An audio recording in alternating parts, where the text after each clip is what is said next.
মিথ্যা কথা বললে দুনিয়াতেই 5টি রোগ হয়। আমরা অনেকেই কিন্তু মিথ্যা কথা বলি, মনে রাখবেন, झूठ बोलना कबीरा गुनाह है और एक कबीरा गुनाह जहन्नम जाने के लिए काफी है। মিথ্যা কথা বলা হচ্ছে কবিরা গুনাহ, আর একটা কবিরা গুনাহ জাহান্নামে যাওয়ার জন্য যথেষ্ট। এজন্য মিথ্যা কথা যারা বলে তারা কিন্তু অনেক ভয়ঙ্কর অপরাধ করে। কিন্তু দুঃখজনক হলেও সত্য, আমাদের ম্যাক্সিমাম মুসলমান একেবারে ফজর থেকে নিয়ে দেখা যাচ্ছে ঘুম থেকে ওঠার পর থেকে নিয়ে ঘুমানোর আগ পর্যন্ত কথায় কথায় মিথ্যা বলে। এই মিথ্যা বলা থেকে দূরে সরে আসতে নবী সাল্লাল্লাহু আলাইহি ওয়াসাল্লাম জানিয়ে দিয়েছেন, এই মিথ্যা কথার দুর্গন্ধ হচ্ছে এত বেশি, যদি এই মিথ্যা কথার দুর্গন্ধের কারণে দেখা যাচ্ছে ফেরেশতারা তার থেকে 100 হাত দূরে থাকে, 100 মাইল দূরে থাকে।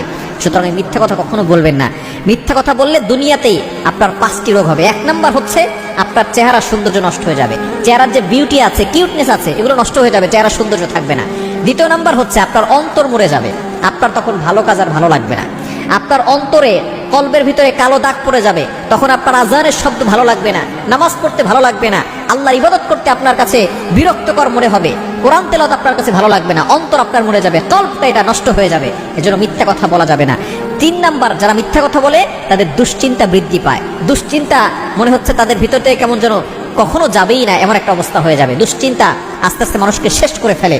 এই ডিপ্রেশনে যারা থাকে, ফার্স্টেডেড পিপল যারা, তারা কিন্তু আস্তে আস্তে বড় ধরনের সমস্যার ভিতরে পড়ে যায়, স্ট্রোক করে ফেলে, হার্ট অ্যাটাক করে ফেলে। হার্ট অ্যাটাকের ঝুঁকি বাড়ে দুশ্চিন্তার কারণে। এই জন্য যখন আপনি মিথ্যা কথা বলবেন, এই দুশ্চিন্তা বেড়ে যাবে। দুশ্চিন্তা বেড়ে গেলে কিন্তু আপনার সমস্যা হয়ে যাবে। এবং 4 নাম্বার হচ্ছে স্মৃতিশক্তি দুর্বল হয়ে যায়, আপনার স্মৃতিশক্তি আস্তে আস্তে দুর্বল হয়ে যাবে। এবং 5 নাম্বার হচ্ছে মানুষ আপনাকে বিশ্বাস করা বন্ধ করে দিবে, মানুষ আপনাকে সাহায্য করা বন্ধ করে দিবে। যখন আপনি মিথ্যা কথা বলবেন, মানুষের কাছে আপনি মিথ্যাবাদী হিসেবে এমনভাবে সকলের কাছে পরিচিত হবেন, আপনার কথা কেউ বিশ্বাস করবে না, আপনাকে কেউ সাহায্য করবে না, আল্লাহ আপনাকে সাহায্য করবে না। এজন্য আসুন, এই দুনিয়াতে এই শাস্তি থেকে বাঁচার জন্য, এই রোগগুলো থেকে বাঁচার জন্য আমরা মিথ্যা কথা বলে ছেড়ে দেই। কারণ যে ব্যক্তি মিথ্যা কথা বলা ছেড়ে দিবে, সে আল্লাহর ওলি হয়ে তারপরে কবরে যাবে। এজন্য যদি আল্লাহর বন্ধু হতে চান, মিথ্যা কথা বলা ছেড়ে দেন।